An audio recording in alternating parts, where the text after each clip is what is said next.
As children, Spencer and Zach built a robot made of junk. A magic bolt of lightning brought it to life. In 2020, the robot was attacked and destroyed. Before all was lost, they uploaded its consciousness to the nearest thing they could find, their entertainment variety podcast program. The podcast is alive. The podcast is SAZETU. We wanna welcome you to SAZETU.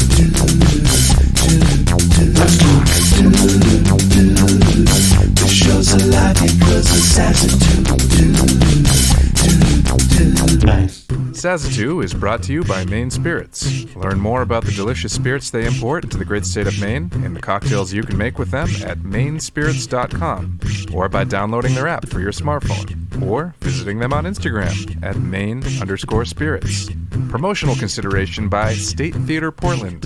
Visit statetheaterportland.com for an up-to-date schedule of virtual events and upcoming announcements as we get closer to normalcy. And Sun Tiki Studios, a top-notch rehearsal and performance facility located on Forest Avenue in Portland, Maine. Learn more at suntikistudios.com. Welcome to Happy Hour, brought to you by Maine Spirits. We are going to learn how to make a delicious cocktail in today's show, which we do in every show. And maybe if you're listening in an appropriate day part, you want to make this drink and sip along with Zach and I for the show. We're going to start using a really cool liqueur called Cynar, or as I pronounced it when I first saw it, Cynar, because it's spelled C-Y-N-A-R. What is Cynar? Let me read this from Wikipedia for you. Cynar is an Italian bitter liqueur of the Amaro variety. It is made from 13 herbs and plants, predominant amongst which is the artichoke.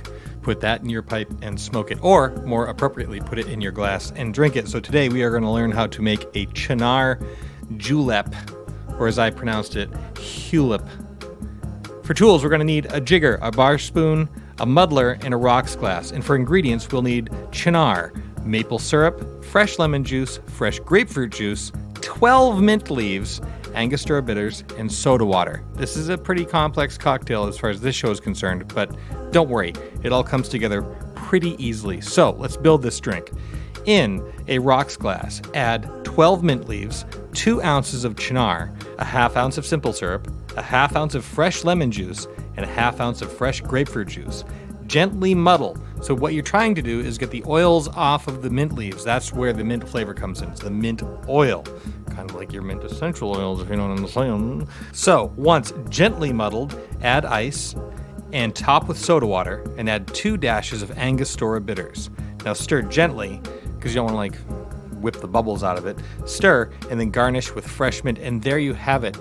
The Cynar julep. You can learn how to make this drink if, who is taking notes. No one's taking notes when they listen to a podcast, but you can find out more about this drink at mainspirits.com. You can download their app for your smartphone, or you can follow them on Instagram at main_spirits. And as always, we encourage you to drink deliciously and responsibly.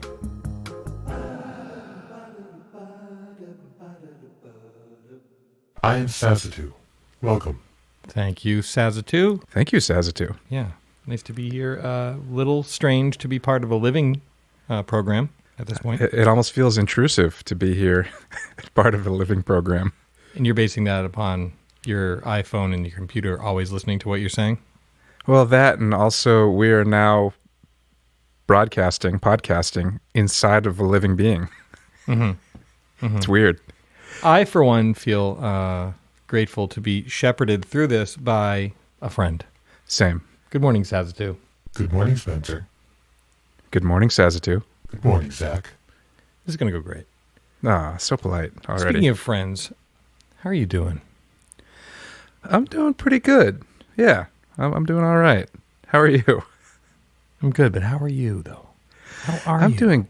I'm doing great, but what I would really like to get to the bottom of is, how are you? That raises a question, which is, how are you doing? How are you?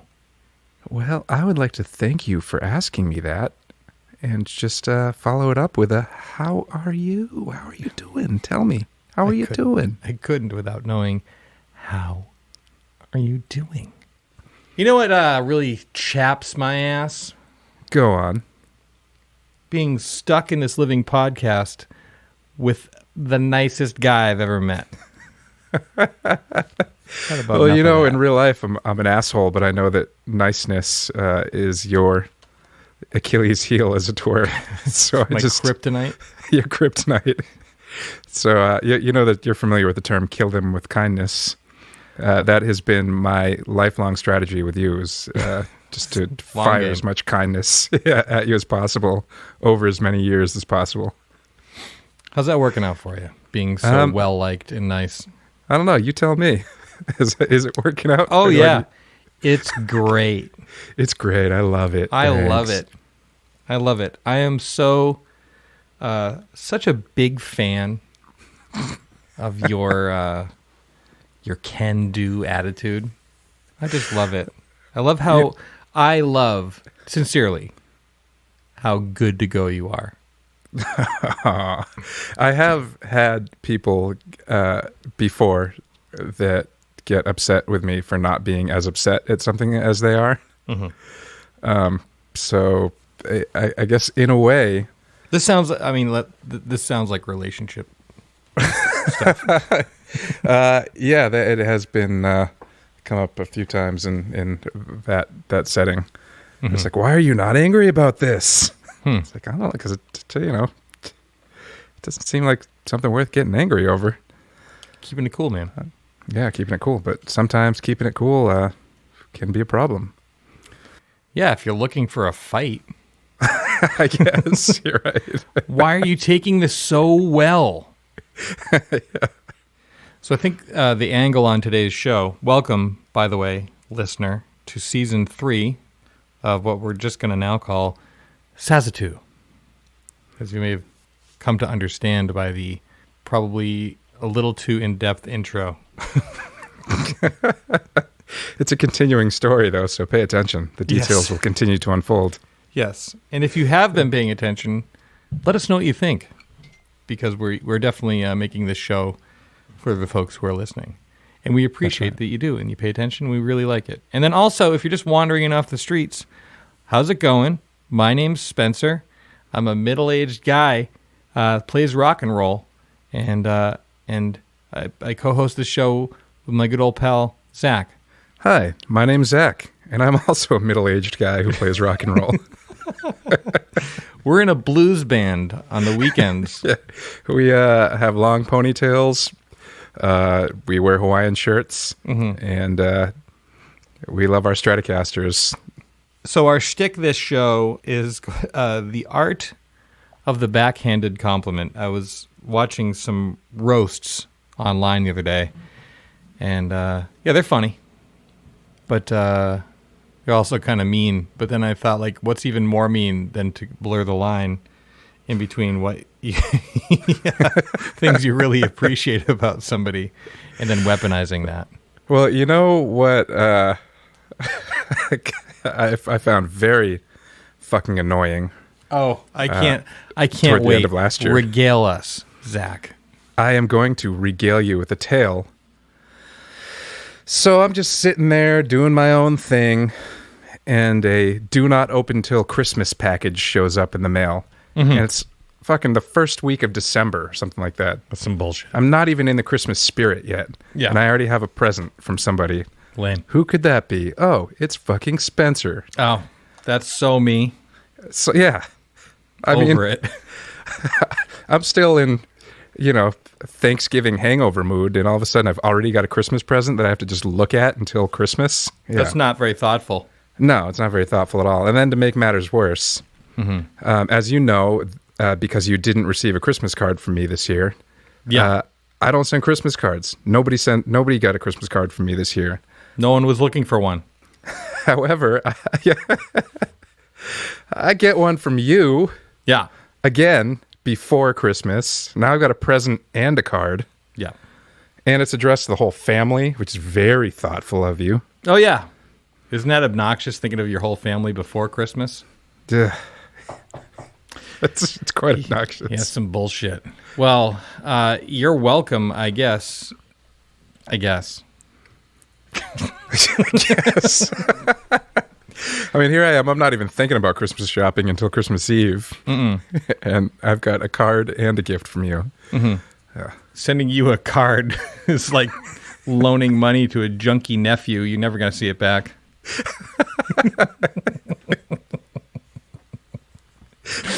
Let me tell you something, Zach. Please go on. I can't wait. Yeah. I can't wait to hear what you're going to say. Yeah. I bet you I can't wait to hear what you're going to say. No, I bet you can't. I bet you can't. This is going to be good. Oh, no, it's going to be great. It's going to be great because I'm going to say something really, really nice about you.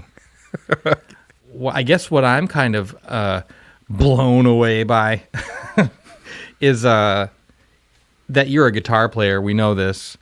But, we've all heard about your guitar playing. And, but also you play bass as well and keyboards. I think that's really cool how you can play so many instruments so well. Yeah, like you can't. Please. Yeah, no, I definitely can. So, but you do really well. I mean, I guess you could say I do it really well. A lot of people would say I do it great, but whatever, you can say really well, that's fine. Yeah, no, it's totally great. It's totally great. The way you play is so good, though. I bet a lot of people do tell you how good you are at playing guitar and bass and keys and singing. I bet they're all like, oh, Zach's so good at that. He's so great. I bet they do. All the time. Yeah, they do. I don't get sick of hearing it. They just keep lining up to... See, you sent me a Christmas card. Everybody else sends me cards that say, you're really great at guitar. Yeah. No, I'm sure it's really important to you to get that sort of validation from so many people about how great you are. I'm fucking pissing myself off. You know what I learned yesterday? What did you learn yesterday? A little break from the tension. Whew, let's take a breather. Whew. Yeah, that was getting thick. Let me walk this around the block here. Yeah. So I went down the rabbit hole of early 80s McCartney, which is is those of us who are heads kind of knows, maybe not prime era, maybe. Although there's some really good stuff there. The 80s started very strong. But one thing, I've always been like wondering, what's the backstory on the 1982 album Tug of War, followed up by it's almost like a hand in hand, almost like part two with Pipes of Peace. And Denny Lane, who is the only other constant member of Wings other than Paul and Linda, is all over both of those records, which I've always known, but like, why? How? Like, how do you not end up like, So, Zach, it turns out after the Wings 79 tour got canceled on account of Paul McCartney bringing in a ounce. That's a abbreviation for half ounce. A ounce of weed into Japan, and not just like hiding it, but like zip zip zip weed. And then he went to jail for like 10 days, almost like wasn't going to get out kind of vibe. And then he gets out and he goes back to his place in wherever, Scotland, and then he records McCartney 2. And with more, apparently he didn't bring all of his weed to Japan because holy crap, he smoked a bunch of weed and made the weirdest record, one of my favorites. He smoked at least a ounce while he was making that record. At least a ounce. Now, let me back up a little bit. The last Wings record, 1979's Back to the Egg, was the first of his new record deal with Columbia Records, which was at the time the biggest deal that ever happened. And it was the first time a Beatle had not been on Capitol. All a big deal. And then, Back to the Egg is a very good record, but it's maybe not the smash hit that Columbia was looking for, right? And then I bet they certainly weren't looking for a vision quest on a ounce of weed that was McCartney 2, even though they managed to have a hit with the record. So, here he is on this deal. So, he turns out, Zach and listeners, sorry, we'll be right back with you. Zach and I need to talk for a second. We'll be right back with you. If you guys wouldn't mind waiting over there for a minute. Calm down. Calm down. He got Wings together to rehearse a bunch of new tunes for the new, what was probably going to be a Wings record. And then John Lennon was murdered, and that brought everything to a grinding halt. They were already in with George Martin and the whole, I believe, if I read correctly, the whole crew. But it was Wings with George Martin. What? And then John Lennon. I'm sure that scrambled everyone's egg. Like, what do you even do after that? That's crazy. And the egg they had just gotten back to. Yes, that very egg. And so they got back to work and just ended up making Tug of War and had enough material so also most of Pipes of Peace at that time. But it was looks like it was originally going to be a Wings record. Pretty wild. I did not know that. I mean, I again, like you, I knew Denny Lane was over on both those records. And I did know that a lot of Pipes of Peace was holdover material from Tug of War, which I guess also explains why it's a much weaker record, because it's material that was passed on the first time around. Yeah. But I had no idea that originally it was supposed to be a Wings album. So, of course, you would know that, though. Oh, yeah. I know everything about Wings. I'm their biggest fan. I've got a tattoo on the back of my neck that says Wings. So, yeah, of course you'd go on that side rant. So, it's great to have a friend who's as knowledgeable and excited about Paul McCartney as I am. Yeah, I bet you do like that, don't you? There's nothing I like more than talking about Paul McCartney. I guess I'm like so blown away by your encyclopedic knowledge of film and music. I mean, really blown away by it. You know what really blows me away? Oh, do tell. Hey, Zach, it's Spence. I've got an idea. I was thinking I might do this. Oh, that's a good idea. I like that. Yeah, cool. I'm going to work on it. 5 minutes later, what do you think of this? Finished product, full production, excellent. So you're trying to viciously attack me for my work ethic. Yeah. Your high quality, fast turnaround really chaps my ass. Sometimes it's less than an hour later and you're just like, here's that thing I just talked about less than an hour ago. Made. Done. Without complimenting myself, because why bother? I mean, I've got a mirror. But if I were to be in the old school, the industrial times, part of the workforce, I might be one of those people who has his hands thrust into the gears. Yeah. Slow it down, pal. Yeah, I had a friend who, out of high school, became a plumber, and he joined the union, and his first job was on the naval shipyard in Kittery. And yeah, he said he had guys like pull him aside after, like, during his first week there, and they're like, "Listen, guy, Rome wasn't built in a day. Slow down here. You're making us all look bad." Yeah, right. Yeah. Yeah. So back in the old day, they would either commit sabotage, which I learned about in Star Trek VI. They would throw their shoes, called sabot, into the machinery, hence sabotage. Yes, that's right. I learned about it from extensive book reading.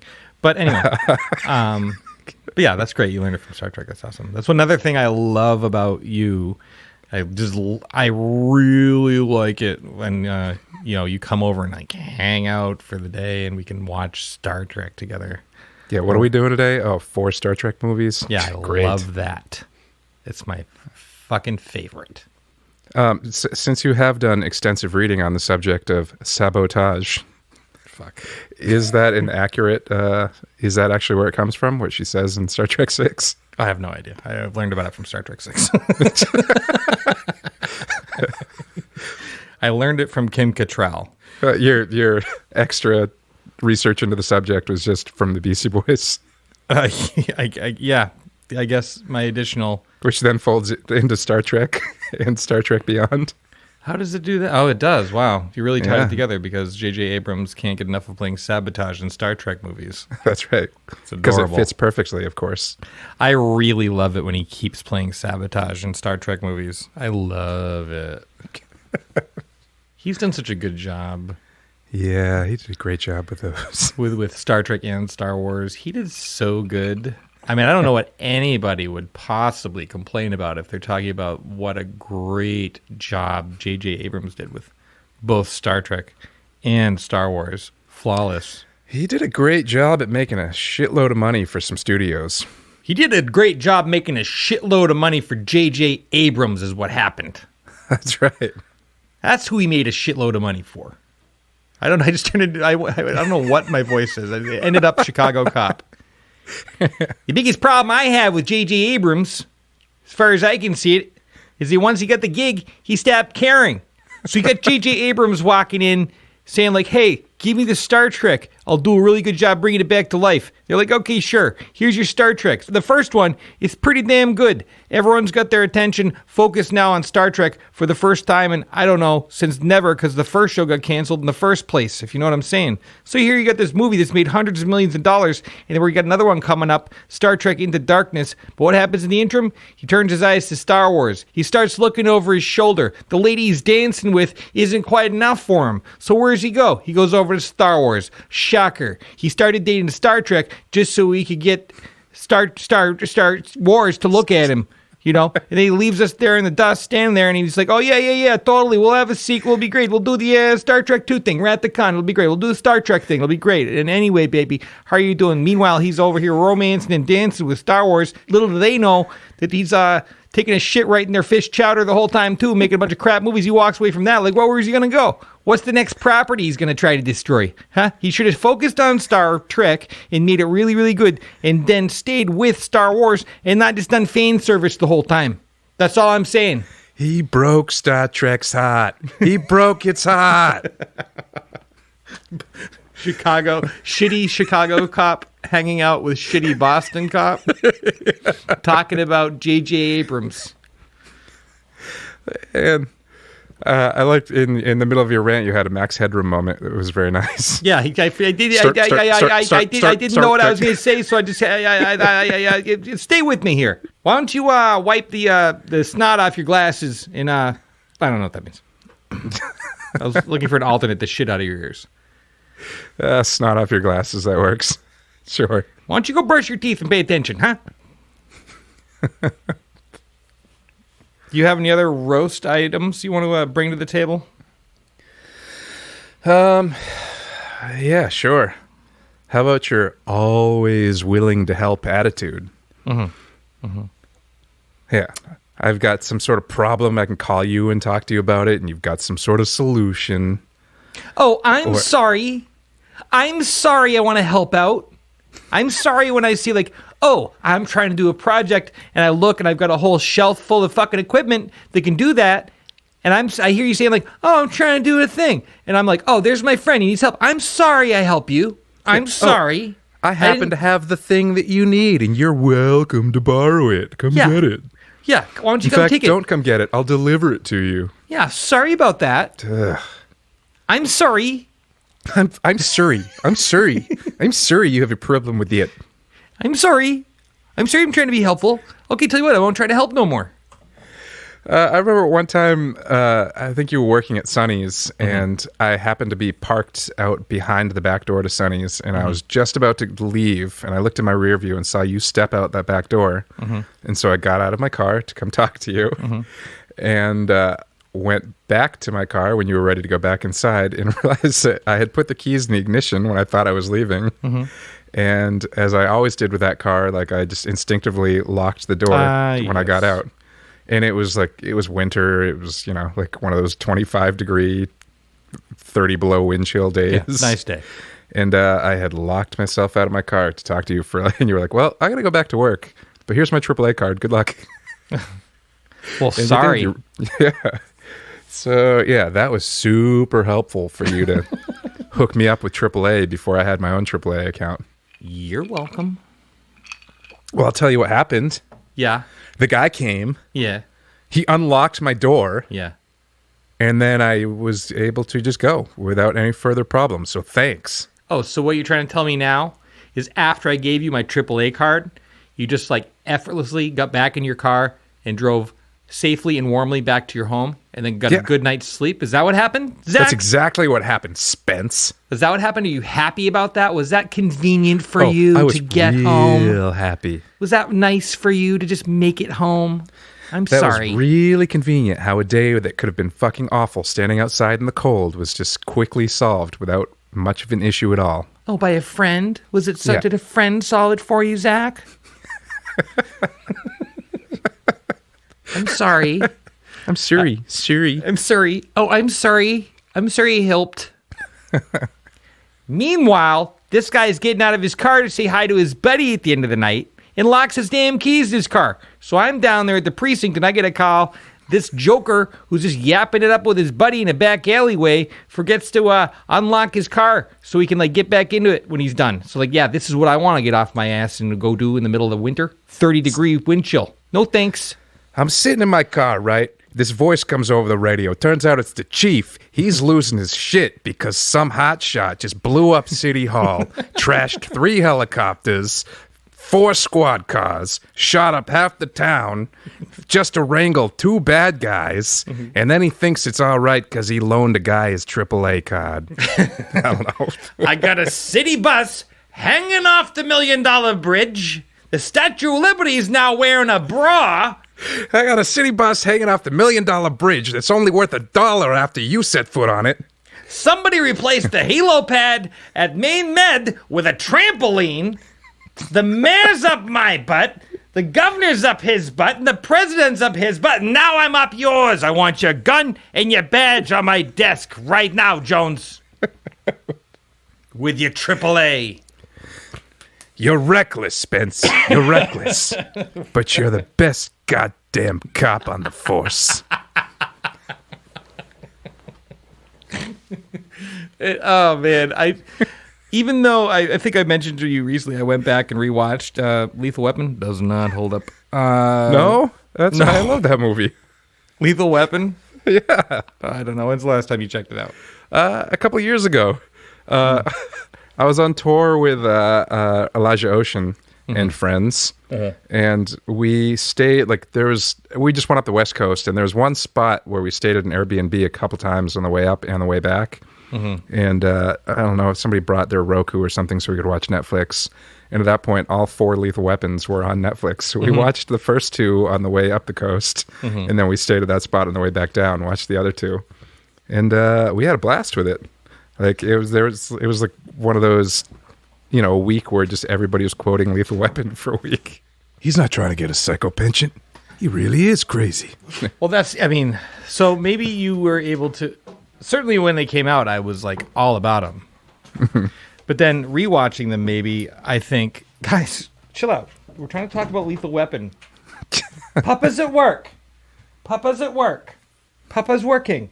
I think that maybe it's one of those things where when you see it as a kid, you have the fond memory of it, right? Mm-hmm. I don't know that if I walked into it cold, if I'd be like, oh yeah, that's incredible. Furthered by... I don't know. I was alone when I watched it, just sitting quietly. And you were like with buddies, like probably like in a hotel room on the road, probably drinking some beers. That's true. Sodas. Eating some T-Bell, drinking some cold. Didn't have time for taco. Eating some taco bees. Ringing that bell. Big bag of taco bee. Throwing back a couple cold brew dogs. A couple of frosty cold ones. Lethal Weapon 1 and 2. I think it was the whole like shtick, the whole Mel Gibson like, oh man, I'm going crazy. See, I used to think that Mel Gibson was a great actor because he plays psychos a lot, and turns out what we have learned is that he's just actually crazy. I kind of maintain that I think there's a shred of whatever character is being played within the actor playing, that role. Like, I think it's possible that, not that like Anthony Hopkins eats people. Yeah, that's the trait that he got cast for. Like, we're not sure if you can deliver the lines the way we would like to hear them, but the fact that you actually eat people adds some authenticity to this that we really want to capture. Yeah, we tried Matthew Modine, and he doesn't eat people. It turns out he's a vegetarian. I like that the role would either go to Matthew Modine or Anthony Hopkins. Those are the 2 choices. Those are lateral and Matthew moves. Modine was up for the role before Anthony Hopkins. Yeah. Did you know that Michael Mann, one of his early films when he transitioned from television into movies, was a movie called Manhunter, which is, I've actually never read any of the Hannibal Lecter books, so I'm not sure where it fits in to the series. They're a breezy read. You really should. Oh, good to know. Good to know. Manhunter was remade later on as Red Dragon. That's right. With Ed Norton. And now I am blanking on the Scottish actor who played Yeah, I can Hannibal picture his before. face. Brian. Yep. Go. You got this. Brian. Yep. He does the voiceovers in the McDonald's ads now. Yep. Yep. And, He was in Super Troopers. yep. He's the chief in Super Troopers. He's in Braveheart. Of Brian course, Cox. he's in Braveheart. Brian Cox. There you go. Yeah, Brian Cox. Yeah. So- Brian and he Cox was- playing Hannibal Lecter in that movie. and he was great in that Yeah. movie. He's great and all. He's like one of those actors. If I say like again, I'm just going to punch myself in the face.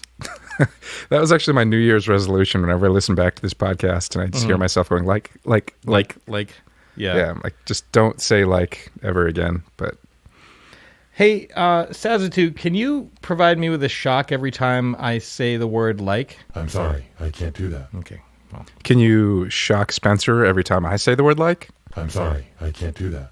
Yeah, it's worth a shot. yeah. You're going to have to ask him, or it rather, varied questions, because I think at this point their vocabulary only has a limited amount of answers, if you know what I'm saying. Yeah. We won't ask you too many questions this episode, SAZETU. Great. But as your AI continues to expand and devour more input, That's our right. questions may get more complicated and more complex. No problem. Great. I'm glad you're such a good sport about this. Uh-huh. Hey, Spence, I have a question for you. Talk to me. Why do you suppose that speaking AIs always have creepy voices? Is that just like a thing that technology hasn't been able to catch up with yet? Well, I wonder if it's because... I mean, what do you want? Your Siri to sound like Gilbert Gottfried? Well, Siri actually sounds nice sometimes, but Siri is very limited. I mean, I think SAZETU's CPU is a neural net processor, a learning computer. It was really difficult for me to just say that without doing the Arnold Schwarzenegger voice. Yeah, no, I know. CPU is a neural net processor, a learning computer. Well, you kind of went Clouseau at the end there. Yeah, you don't want to do computer. Learning Does computer. your dog bite? It's a learning computer. Get to the chopper. Come on, do it. Come on. I'm going to need your clothes, your boots, and your motorcycle. Who's your daddy and what does he do? Come on. So that's actually kind of the voice. It'd be maybe SAZETU would adopt You would prefer voice. that? I don't know. Yeah, because that's less creepy. Welcome to the show. Yes. Oh, yeah. I need to insult you now. Hold on. I mean, compliment you. That's right. Yeah, we've talked Either about how way. much you love movies and how much you love music, and it's so great. I think how much you love those things is so really, really cool. Yeah, it's just the best. What a great use of time. But I think one of my favorite parts about you, aside from your kindness and your easygoing nature, how funny, you are. Just how funny you are about things. Funny how? Like a clown. Oh, You make me laugh. I make you laugh. Good. That's my intention. Yeah. So that works out great. If he'd only known that's how he could have diffused that situation. Like, funny like how? Oh, you're just Oh, funny. like a clown. You're making me laugh. You're like a clown. I'm laughing at you. I think you're hilarious the way you talk. I like this kid. He would next, he wouldn't have got shot in the foot. Another round on me. We're all having a good time here. This kid's great. Who got him? You just said I'm funny. This kid's That's got great. This kid's got mid-level management written all over him. Is that my Joe Pesci? I hope not. Yes. Yeah. Funny like how? What, do I amuse you? Yeah, like funny I'm like like a clown to haha you. like a clown. What is funny like haha like a clown? What is that? That's not. It's like not That's like Clouseau again. It's like a tough Clouseau. hamburger. You know what was sort of obnoxious as a music fan hungry to be introduced to new music? It was constantly having you or Ache like, oh, you should check this out, and then having like the whole catalog on your shelf. Yeah. Being like, oh, listen to this. I think you'll really like it. Yeah, that sounds frustrating. Yeah, it was awful. I mean, that first time that, like, have you ever heard of Harry Nilsson? I think you'll really like it. Check it out. I think this will change your life. Yeah, that's fucking awful. I'm sorry. Yeah, it was I brutal. didn't mean to do that. Oh. Yeah, I should be real sorry that you did. I am. I've apologized already. And I am sorry, Zach. I remain sorry. I will be sorry. Always. Yeah, about that, because now 'cause I didn't I'm mean. constantly haunted by my desire to listen to I know. Harry Nilsson or whoever that you may have introduced me to in the day. Do you ever listen to this Amy Mann album? I think you'll really like it. I'm not saying you have to forgive me, Zach. You don't. But I just don't know how we're gonna get past this unless you do. Well, since you've given me this ultimatum and I feel like it's necessary for the life of this podcast to continue, I must get past it. So, fine. I'll forgive you. All right, that's our show, folks. That's a wrap on the podcast. Yeah, I guess we're done. I keep getting distracted because I have my my messenger is up on my screen, and I was just thanking the boys and the ghost of Paul Revere for a kindness they extended to me. And I was How like, kind hey, of them. It was very kind. And I really appreciated it. Thanks. And I wrote them a text. I was like, thanks so much for that really nice thing you guys did. But what I'm laughing about, and I can't get out of my head, is that it was acknowledged with a GIF, and then it said, definitely Derek's idea. Which on one hand is like giving compliment to credit where credit is due, but also just like Deflecting. yeah. Zach, thank you so much for the card. Oh, that was my mom's idea. So I really appreciated that. Thanks so much, Griffin. Oh my God. Griffin from the Ghost of Paul Revere, folks. From the folks of Paul Revere, boast. Flipping from the gospel of these jopes. Truth be told, Zach, I don't even know. Oh, you're going to tell the truth? Here we go. Can I speak truthfully for a second? Honestly, and I want you to believe this. But I know that 100% of the time I'm completely full of shit, but I'm going to break from that right now and just speak honestly for a moment. Actually, I'm going to let you speak honestly because you're the one that set it up, so go. Yeah. It is a little difficult to mine roasting you. Because I think you're perfect.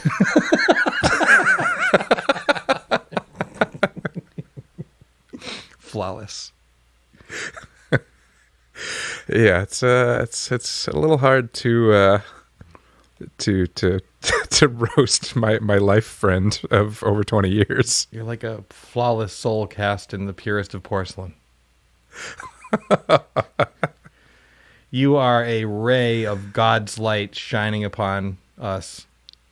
Hashtag blessed. You are like a Big Mac that I haven't had for like months, so it's really delicious. But then if I have another one the next day, it's like shit yourself. You, to me, are like a bag of Werther's Originals. Most people don't like them, but I really do. You're sitting in a bowl at grandma's house. Usually you're just sitting in a bowl at my grandmother's house collecting dust next to the ribbon candy, which everybody hates.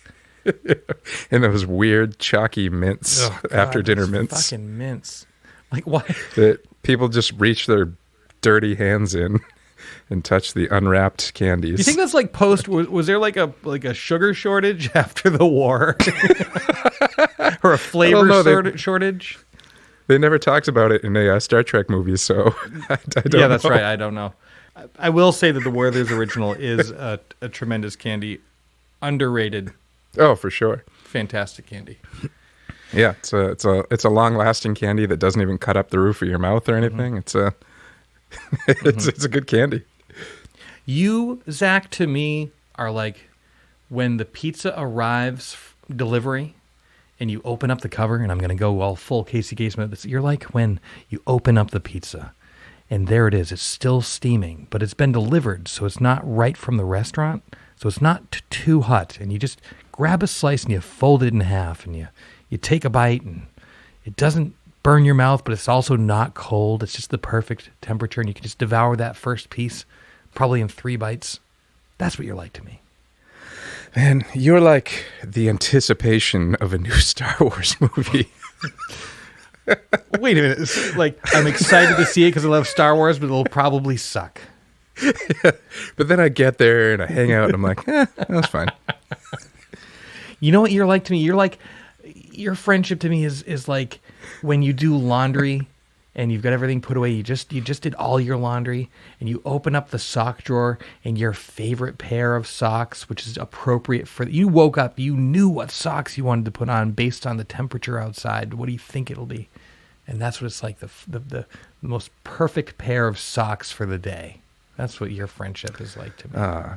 You're like when I've been outside in dress shoes at a time where it's not appropriate at all to be wearing dress shoes because it's snowy and cold. But you come inside and you put on that fresh pair of socks and then you slip those fresh stockinged feet into a cozy pair of slipper moccasins. My God. It's just so comfortable and familiar and right where you want to be. I'm going to get choked up. That's really nice. Well, that's how I feel. Find somebody who looks at you the way that Zach looks at his slippers. That's right. And you'll know it's real. You know that Zach is going to put his foot in you.